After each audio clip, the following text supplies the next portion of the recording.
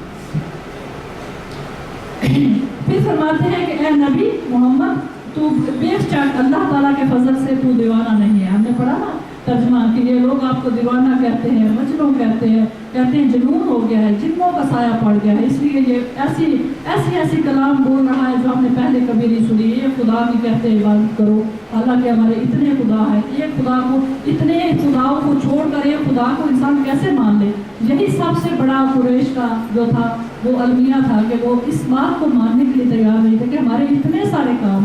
اور اگر ابھی بھی ہم کسی ہندو سے بات کریں تو وہ آپ پوچھیں کہ آپ کا کیا بلیو ہے تو وہ بتائیں گے میں نے ایک دفعہ کسی سے پوچھا تو اس نے کہا کہ اگر مجھے سر درد ہوتی ہے تو ایک خدا ہے جو سر درد کی کو ٹھیک کرتا ہے، مجھے بہت بھوک لگتی ہے تو ایک اور خدا ہے وہ مجھے روٹی کا کھانا لا کے دیتا ہے. یعنی ان کے 3.5 کروڑ خدا انہوں نے بنائے ہوئے ہیں اور وہ سمجھتے ہیں کہ ایک خدا سے تو یہ بہت بڑا کام ہے کہ وہ ہماری ساری حاجتیں پوری کرے. تو سبحان اللہ. اس کے جواب میں اللہ سبحانہ تعالیٰ فرما رہے ہیں کہ یہ آپ کی اسی کے لیے خلاف ہے کہ آپ نے سارے جھوٹے معبودوں کو چھوڑ کر آپ اس چیز کی دعوت دے رہے ہیں کہ ایک رب العزت جو آپ کا خالق ہے، جو مالک ہے، جو رزاق ہے، جس کے ہاتھ میں ہر شے کی قدرت ہے، صرف اسی ایک وحدہ لا شریک اللہ کی عبادت کرو. اور تو وہ آپ کے خلاف ہو گئے صرف اس بات سے کہ وہ اس بات کو ماننے کے لیے تیار نہیں. تو آپ اللہ سبحانہ تعالیٰ تسلی دے رہے ہیں، تشفیع دے رہے ہیں اپنے پیارے حبیب صلی اللہ علیہ وسلم کو. یا حبیب آپ بالکل دل چھوٹا مت کریں کہ یہ آپ کو کیا کیا القاب دے رہے ہیں. فرماتے ہیں حبیب آپ اللہ کے فضل سے دیوانے نہیں ہیں جیسے کہ یہ تیری قوم کے جاہل منکرین حق آپ کو کہتے ہیں، بلکہ تیرے لیے اجر عظیم ہے اور ثواب بے پایا ہے جو نہ ختم ہونے والا ہے، نہ کبھی ٹوٹے گا نہ کٹے گا، کیونکہ تو نے حق رسالت ادا کر دیا ہے اور ہماری راہ میں سخت سے سخت مصیبتیں جھیلی ہیں، ہم تجھے بے حساب بدلا دیں گے. تو بہت بڑے خلق پر ہے، یعنی دین اسلام پر اور بہترین ادب پر. تو اللہ سبحانہ تعالیٰ جب بھی آپ صلی اللہ علیہ وسلم کو آپ کی برادری والے ایسا دکھ پہنچاتے تھے، کبھی ایسی اذیتیں دیتے تھے، کبھی منہ سے بول کے، کبھی ہاتھوں سے، تو اللہ سبحانہ تعالیٰ فوراً آپ کی تسلی کے لیے آیات بھیج دیتے تھے اور تسلی دیتے تھے. جیسے ماں بچے سے کہتی ہے میرے پیارے بچے نہیں گھبرا، اگر تجھے کوئی تنگ کر رہا ہے تو کوئی بات نہیں، تو میرا پیارا بچہ ہے، تو اتنا اچھا اور نیک بچہ ہے، تو اتنا ضعیف. کتنی ہم تسلیاں دیتے ہیں کہ بچے کا دل نہ خراب ہو، بچے کی دھارس بتانے کے لیے ماں کتنی تسلیاں دیتی ہے. اور رب العزت تو